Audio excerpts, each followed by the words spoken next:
This is 9 News with Wendy Kingston.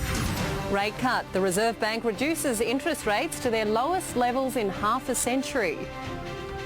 Italian earthquake. The death toll climbs as the desperate search for survivors continues. Darcy dumped. The disgraced swimmer dropped from the Australian team for the world titles. And the cable guy, Kevin Rudd, decides the government, not private enterprise, will deliver high-speed broadband. I don't intend to be Prime Minister of Australia, which consigns our 21st century to a 20th century technology. Good afternoon. The Reserve Bank has moved again today to cut official interest rates. The board decided on 0.25% cut, and that brings the official rate down to just 3%. And of course, that's their lowest level in 49 years, as you can see there on your screen. Now, to explain what this means for all of us, we're joined now by our business reporter, Joanna Townsend. Hello, Jo. Hi, Wendy. Now, first off, what will the cut do for home borrowers? Well, of course, it could really make a big difference for some of those home borrowers, Wendy. It's a pretty saving, considering 7 million people also found themselves $900 richer this week thanks. After the break, Birthday Bash. The world's oldest person celebrates another year. And in sport with Tim Sheridan, Brumbies players to decide for themselves whether to play this weekend following the death of Sean Mackay. I love this one. She never played around on her husband.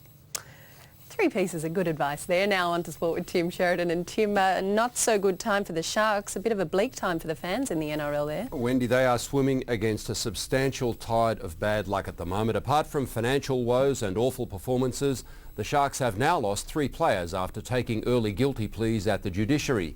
Skipper Paul Gallen is out for 2 weeks, while Missy Talapapa and Cade Snowden will both miss 1.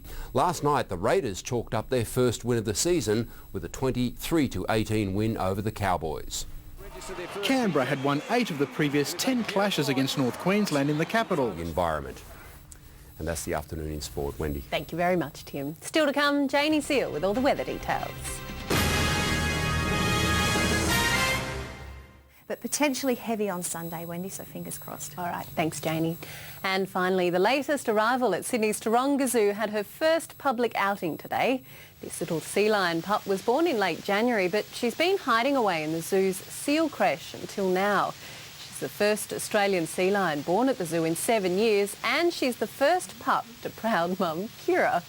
Taronga is running a competition to name her, and in honour of our lovely weather presenter, we'd like to suggest to them Jaynie the Seal. We'll see what they think.